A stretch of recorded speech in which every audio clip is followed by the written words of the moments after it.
avons un appel à la gloire, nous avons un appel au disciple-là, un appel au ministère ou bien appel spécifique. Donc, puisque actuellement, vous voyez qu'on a mis sur l'appel.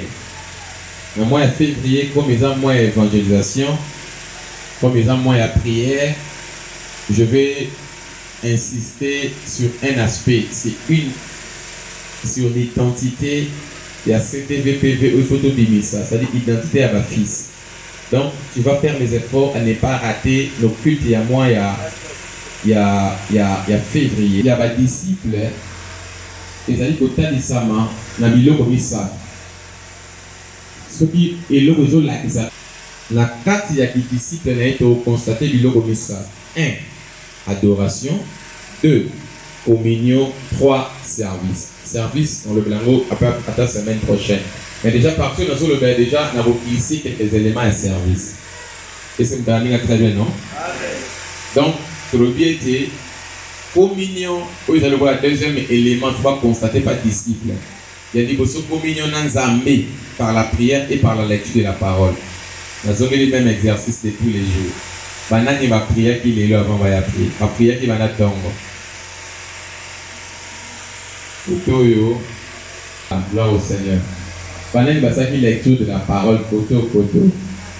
Autant de Bible. Koto, rangez-le, vous avez 0. Rangez au mouvement comme 2. Pour 4 personnes. Koto yo. Dimanche, aspect na kosi oyo, pour na oba no sala kango bien, et que senga oye ko la kapé Bible mi.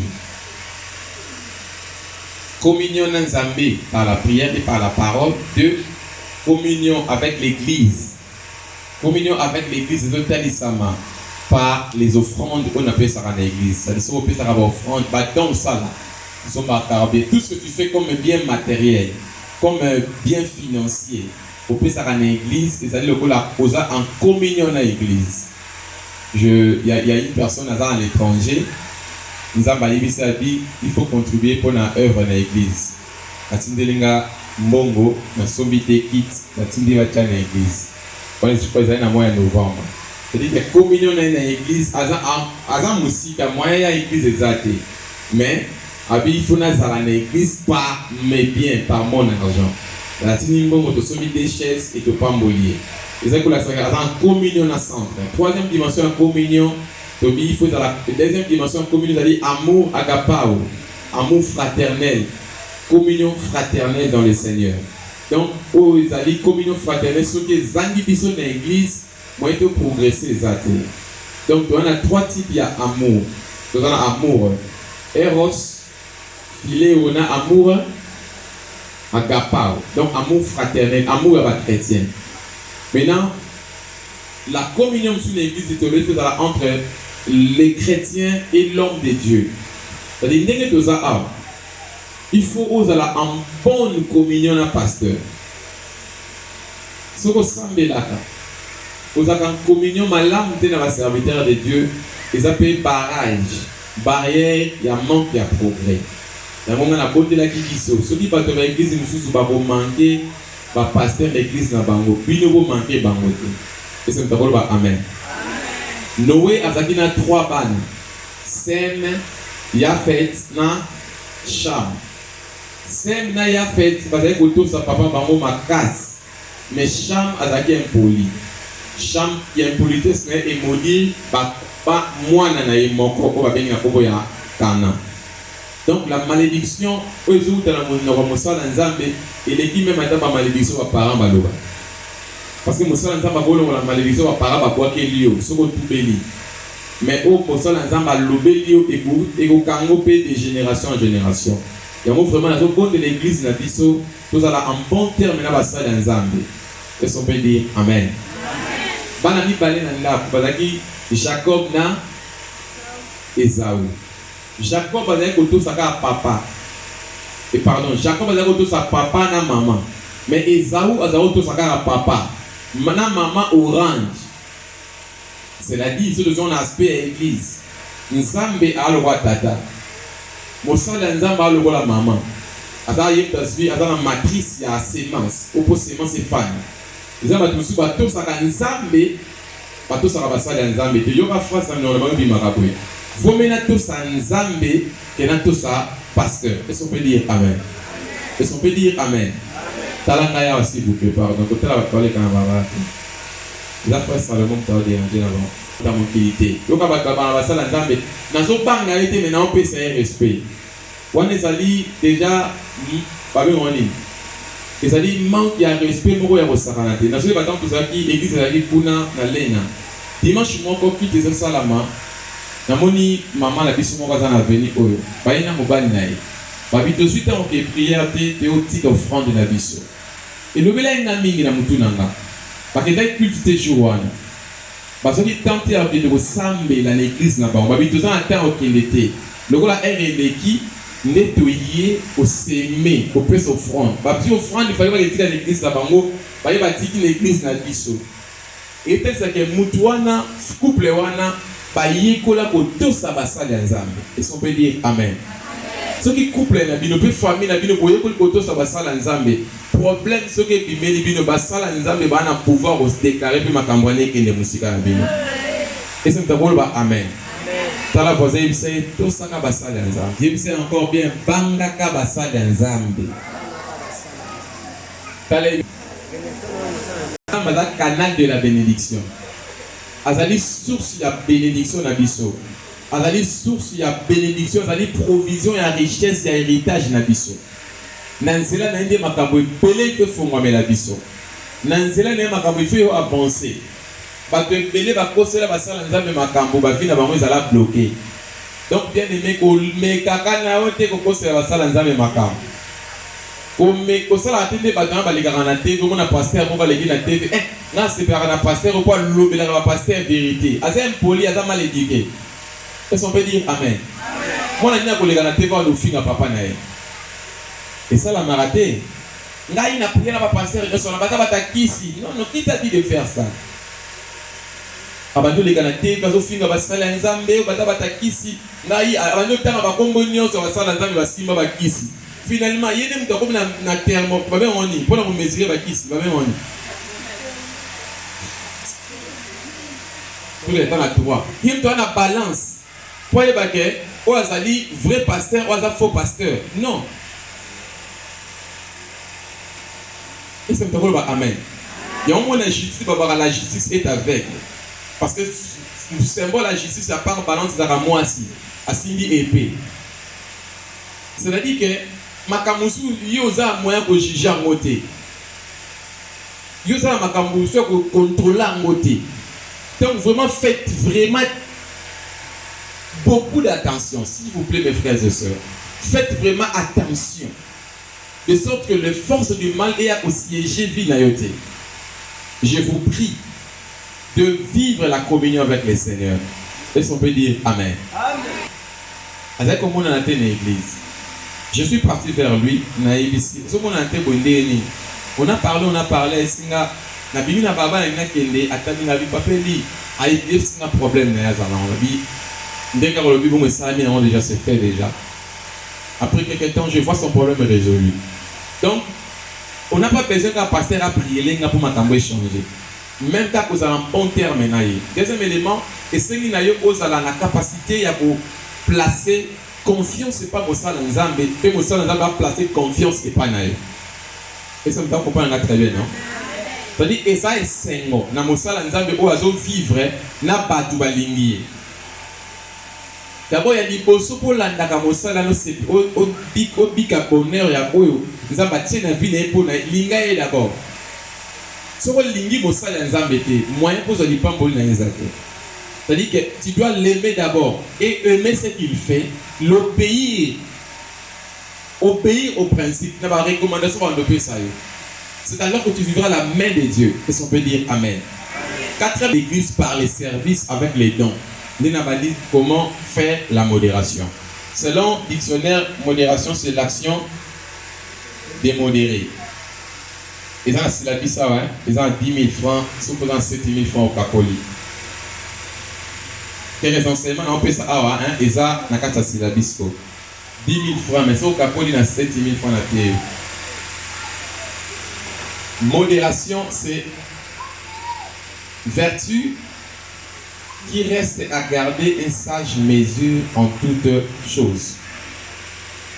Modération des petits, ce mot modéré. Non, plus ça pour l'année. Parce que chaque famille est constituée na papa, na maman, na bana, na esprit familial. Vous avez très bien. Papa, maman, bana, nani, na esprit familial. Maintenant, si on a famille, pas problème avec Gogo ya, muta Gogo bela. Gogo za na problème, papa Gogo za na problème. Il faut qu'on y ait comment prier. Si on sait comment modérer, et qu'on permettre de prier, nous sommes modérer dans un temps soni. Problème est athée. Mais problème est que y a bandé basala kayango. Dans l'ap non pour que sala ngo na bana na yo, na mobali na yo, na baboti na yo. Même ba batanga na ba université. Pour que ça vous partager la chambre moko na battu quelqu'un quelque part. Soit temps pour prier. Pour pas mi ba soit matin université baby. Pour la nuit, à ça temps pour prier. Azui Moussala vie de prière et Kiti. Pourquoi? Il ne sait pas se mettre dans la vie à prière. Or, ben, les manières qu'on caractérise, on a dit si tu sais aussi comment modérer. Et on peut dire Amen. Amen. Donc, ça va dire frère, maman, ma soeur, il faut modérer dans la vie, tu vois, Kobanga na yote. Et ça, très simple. Et ça peut être très facile pour le faire. Frère, il y a un clavier, frère, ça. Et on a dit, quand on parle de la modération, c'est vertu qui reste à garder une sage mesure en toutes choses. C'est-à-dire, quelque chose n'a culte à. La ligne la salle a été makambo, ça en ordre. Et on peut dire Amen. Et on a dit modérer, ça dit gérer. On a promis Wana. Gérer. Hein? Bah, Chris, on va traiter pour nous, ça va écrire. Et ça dit gérer. Ça dit, bah, tu vas y avoir aux gérer, bah, on monte dans le salon, non? Nous gérer bino par la modération. Bon, on a été basé, nous sommes pasteur, mon côté, mon prophète, mon sala nzambe, azo sala service nzambe, mais basala on a une politesse macasse. Et que c'est pour remarquer soit dans l'église, soit dans la bus. Partout les gens servent Dieu. Beaucoup les servent avec beaucoup d'indiscipline. C'est-à-dire parce qu'ils ne sont pas d'abord modérés. Avant, on va nous modérer, Dieu m'a beaucoup d'abord donné. Dieu m'a d'abord. Voilà. Vous avez la capacité de tenir ma cambo en ordre. N'ayez pas de modérer. Je vais parler ça dans le souka. Gestuel. Geste, l'aspect parole, l'aspect habillement, on parlera de ça lobby. Éthique na makamsu herménétique. On va parler de ça moins lobby. C'est le fait qu'il y a comme d'abord makamsu ça là na l'ordre. Ça va dire Smith, yom to modérer du seul lobby. Donc même à ça on a dit que côté il y a un charge à modérateur, de modératrice. C'est-à-dire que les aspects bien régulés. C'est-à-dire, les ventilateurs, ils ont collé en pli. Pour les ça mon pépé, premier élément, il faut ça. Il faut pas. Ça dit, mon sang est régulé.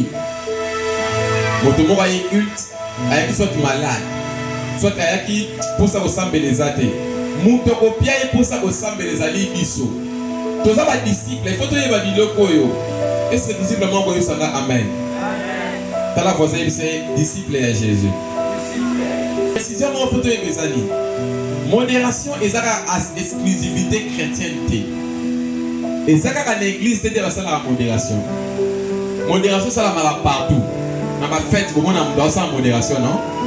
On a bien marié bakota nazo pesa ba modérateur ya fête. Na ba parler ba modération et ça la presque partout.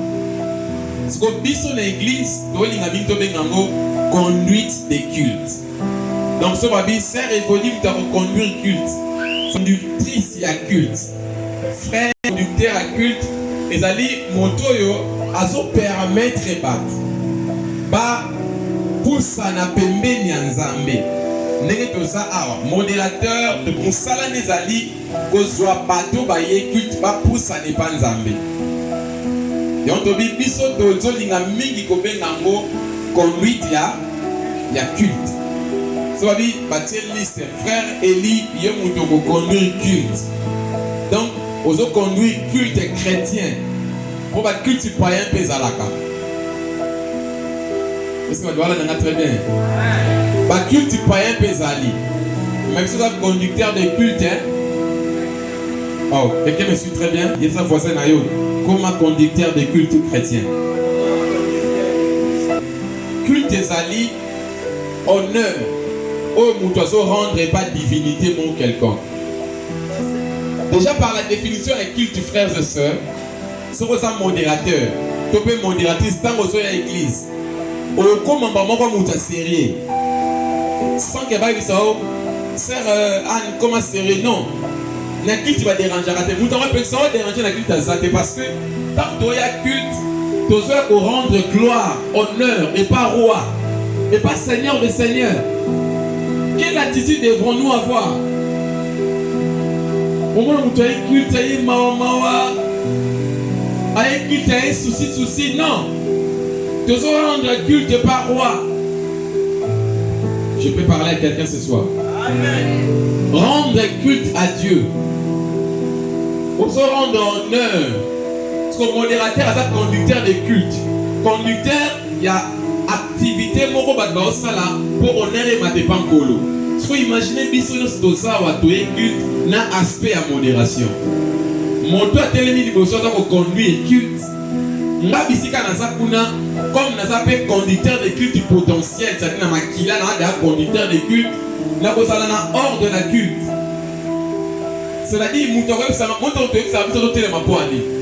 est-ce que nous avons téléma sambela?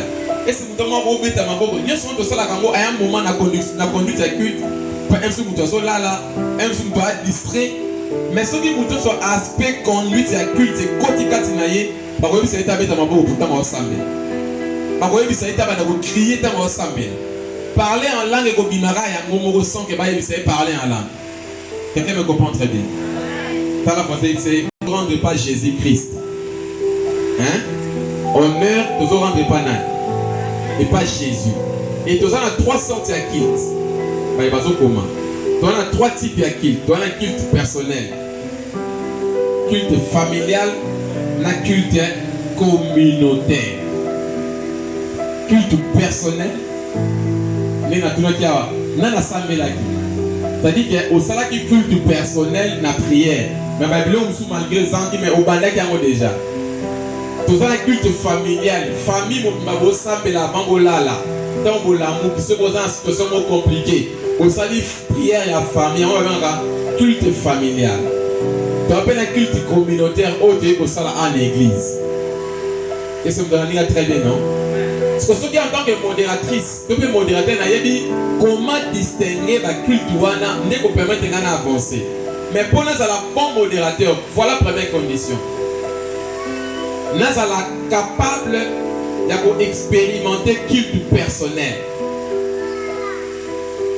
Ceux qui ont la prière, moi pour la prière est zate. Je vais exemple culte n'est pas bien aimé dans le Seigneur. Les deux alliés prière à combat. Mardi solution. Banda koboka moto. Au nom de Jésus. Seigneur bolibi sa masumu na yo. Belela mawana nzambe. Oh nzambe nkembo na bomo inanga. Qu'est-ce que tu fais? Yo mon on a désordonné. Est-ce qu'on peut dire amen? Tout nos voisins, yo to sambe la rabomo. So po mitali be mo na ndaku makamuso mibonde la na désordre hein. Tala voisin c'est surtout yo. Bandi o nzambe papa, utwa lelo na kabina maboko na yo. Nzambe lelo pe na makome simba kite. Oh papa na ngai lelo biloko mona na kite. Batela papa bisika kendaki. Papa da la ilanda. Périmenter culte personnel. Enseignement on a un peu sa biso. Il y a un constitué enseignement à école des disciples, école des membres. Et on appelle ça d'abord église, nous avons membre de l'église. L'église, nous sommes en partie en développement encore. Donc pour la bonne délire, tiens-vous en pratique. Pour négliger une phrase. Donc pour nous, on a malembe, malembe. Dans le but, nous sommes modérés.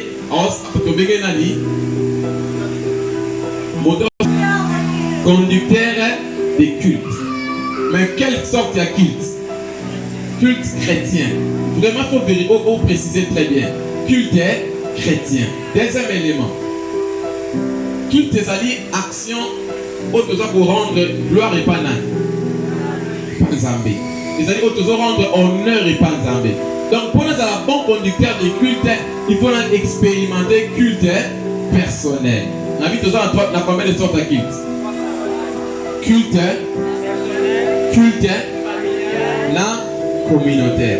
Culte familial, c'est-à-dire la famille personnelle, il y a Yomoko, culte communautaire, Otosala, na église, ou bien na frères et sœurs, Ngomba, ou des communes communautaires. C'est-à-dire na bateau, Tozo Sanganana, Bango, ensemble, de célébrer culte communautaire. Voilà un peu les éléments qu'il faut retenir en Guana. Mais culte personnel, culte personnel, c'est-à-dire ndeko maman nanga yaya nanga bondela kamingi yo mosala culte personnel. Culte personnel ils ont permettre yo au matisa feu ya prière. La culte personnel de feu ya prière et mata. Pour babi koni moko so basangisi on a koni mususu ya moto et ça ani. Il peut la ramakas. N'est-ce que ça on a so culte na moto ya prière na yo. Là na moto ya prière na tant to sangana. Tu comprends de la milité pour que mon âme se manifester. Tant que tu as pas maman qui tient maman. Est-ce que mon voisin a un miracle sur chaque jour d'église? Babylone me permet de faire un miracle, c'est-à-dire un culte personnel. Est-ce qu'on peut dire amen? Il faut savoir expérimenter culte personnel. Bien aimé, il y a un monde qui permettre biso to banda ko bika o ezali lokola gloire pe kembo ya Nzambe. La culte personnel ezo matise la au feu de la prière. Ezo matise la au feu ya adoration. Ezo matise la au feu ya louange abandeli. Culte personnel ezo meme la au feu ya louange. Ezo meme la au feu ya adoration. Ezo meme la au feu ya prière. Soki mutu ne mozawana. Yeba yango très bien. Fais la prière de Komata. Fais l'adoration de Komata. Fais même la louange de Komata. T'as la voisine qui dit, nous avons fait la prière au nom de Jésus. Tu sais très bien, nous avons fait la prière au nom de Jésus. Pour ça, aux la conducteur des cultes chrétiens, il faut nini. Pour expérimenter culte personnel. Pour expérimenter culte personnel. Dans le culte personnel, et vous me mélangez vie de prière, il y a ma casse, donc vous me mélangez vie de louange et adoration. Et ça, par exemple, mais ma maman, ma soeur, on a vu lambaka. Au lambio, comme 18h30, moi, il y a culte exalté. Déjà 18h30, on a vu sa culte. Au salani. Au côté soit na chambre, sur les chambres zate au côté na salon. Sur les salons zate au baluki na simanda. Sur les simanda zate au kem panjanda. Sur les panjanda zate au fandika na katanda. Au bandi au sambela. Et ce que vous avez très bien, non? Au lieu de dimanche, au commis déjà 10h30 au salanda. Moi, au place aux musique zate. Il faut expérimenter culte personnel. Aux Bible nayo, au bandi méditer. Après avoir autant la Bible, on va dire qu'on remercie Nzambe. Soit on va dire qu'on adorer Ngoloba, pour aider Nzambe, ou yazapo na vie nayo. Pour louer Nzambe Ngoloba, pour tato la babola mo Nzambe pour na vie nayo. Pour remercier Nzambe zali Ngoloba ete Nzambe na yebisio zalaka aumela pour na makambo salelanga. Merci, merci, merci. Prière à pardon. Au traverser moment nyosoana. Ce comme il t'a envoyé la parole à Nzambe, on va nous t'en assurer. Moi, les dimensions dans le bawana, il y a un monde qui fondé vie chrétienne. Quelqu'un peut me dire Amen. Et si vous comprenez, on va très bien, non? La très grande aspect qui est mis avant 6. Mais nous constatons bien, culte personnel, au fandi, tout ça, mardi, jeudi, dimanche. lundi, mercredi, vendredi, samedi, quand la culte. So au police qu'on a ba journée wana, journée moko, oyo ko bando ça la culte personnelle. Dola nanga très bien non? Ah, to ça la mardi, jeudi, dimanche. À part le séminaire, ils auront toute semaine mobimba. Mais lundi, mercredi, vendredi ou bien samedi, pour Lucas jour moko, oyo ko bando ça la culte personnelle. C'est-à-dire soit ok non, soit tu dans la église toute la journée, soit ok dans la permanence, soit tu as un ndap dans notre matamakele les bazate. Aux autres 2 heures du temps minimum, attends 1 heure du temps. Maximum 2 heures, même minimum, même 1 heure du temps. Pour être la disciple, pour la nuit, vous voyez pendant 1 heure. C'est que au gros, 1 heure du temps, il y a une Bible dans le cerveau. Au fandi, lundi ou bien mercredi ou bien vendredi ou bien samedi. Au bandi qu'on prie, au bandi qu'on remercie. Ça veut dire on peut savoir bien, l'eau bien. Au bandi qu'on va dire merci pour la journée, alléluia. Merci Singa. Merci Nandenge Nalié. Na célébrer yo poza monene. Yango zo tinda ngala banda ko adorer yo. Ko yebisa obo yo zali, oza nzambe, oza mokonzi, oza elonga, oza bomoi, ozali oyo apesaka bato nyonso bazanga, ozali nzambe oyo akokisaka makambo soki bato bana ngoti, oza pourvoyeur des choses. Soki tozangi yo deja obongisela biso oyo tokozwa. Yango nabengi yo Jehova Jireh.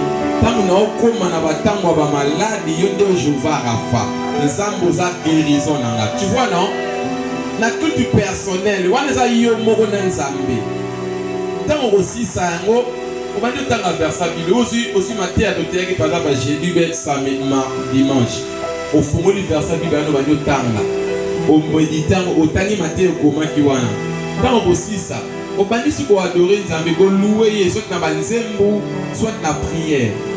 Lokola moya ko tia offrande ezate ozo offrande tcheka pembeni. Quand on voit culte, on tient on a panier offrande. Bien aimé, on les a dit secret, il y a pour vivre une vie chrétienne efficace. Autrement qu'on s'en amen. Dans la voisine, c'est expérimenter vie de prière personnelle. Dans la